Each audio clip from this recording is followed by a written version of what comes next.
Madhya Pradesh Congress committee के प्रदेश प्रवक्ता प्रमोद द्विवेदी ने भाजपा सरकार की आर्थिक नीतियों पर कड़ा प्रहार करते हुए उसे उद्योग विरोधी करार दिया है। उन्होंने आरोप लगाया कि प्रदेश सरकार एक और निवेश को प्रोत्साहित करने के लिए इन्वेस्टर्स समिट का आयोजन करती है, जिसमें करोड़ों रुपए खर्च किए जाते हैं, बड़े बड़े वादे किए जाते हैं, लेकिन दूसरी ओर व्यापार और उद्योग जगत पर आर्थिक दबाव बनाकर उनका शोषण किया जा रहा है। द्विवेदी ने दावा किया कि मध्य प्रदेश देश में सबसे अधिक स्टाम्प ड्यूटी वसूलने वाले राज्यों में शामिल है। उन्होंने कहा कि प्रदेश की अर्थव्यवस्था का बड़ा हिस्सा संपत्ति बाजार से संचालित होता है, जिससे 110 से अधिक उद्योगों को प्रत्यक्ष और अप्रत्यक्ष रूप से लाभ मिलता है और लाखों लोगों को रोजगार मिलता है। बावजूद इसके सरकार ने स्टाम्प ड्यूटी की दरें इतनी अधिक कर दी हैं कि आम नागरिकों और व्यापारियों को बड़ी आर्थिक परेशानियों का सामना करना पड़ रहा है। उन्होंने सरकार पर आरोप लगाते हुए कहा कि संपत्ति की गाइडलाइन में मनमाने बदलाव कर दरों को कृत्रिम रूप से बढ़ाया जाता है। उन्होंने विशेष रूप से कृषि भूमि के संदर्भ में सरकार की नीतियों की आलोचना करते हुए कहा कि यहां विकसित भूखंड की दर लगाकर उसे प्लॉट के समान मूल्यवान मान लिया जाता है, जिससे उसकी रजिस्ट्रेशन प्रक्रिया महंगी हो जाती है। उन्होंने मांग की कि सरकार को स्टाम्प ड्यूटी और संपत्ति गाइडलाइन की दरों की समीक्षा कर व्यापार और आम जनता को राहत देनी चाहिए, ताकि प्रदेश में सुगम व्यापारिक वातावरण तैयार हो सके।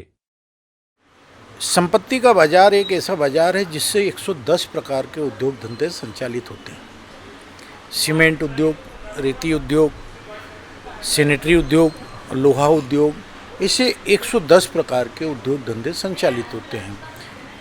आप यह आश्चर्य करेंगे कि मध्य प्रदेश में सबसे ज़्यादा स्टाम्प ड्यूटी पूरे देश से ज़्यादा ली जाती है। 12.5% नगर निगम क्षेत्रों में, 10.5% ग्रामों में।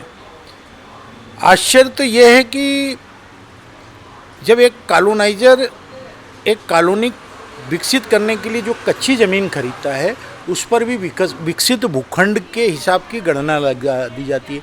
मान लीजिए कि मेरे पास की कॉलोनी है और मैंने पास की कॉलोनी के पास की खेती की ज़मीन ली, तो मुझे विकसित कॉलोनी का भाव पूरा का पूरा स्टाम्प ड्यूटी के रूप में चुकाना पड़ेगा। इस प्रकार से देखा जाए तो मध्य प्रदेश में उस बाजार को तहस नहस करने में सरकार लगी है, जिसे प्रोत्साहन देना चाहिए।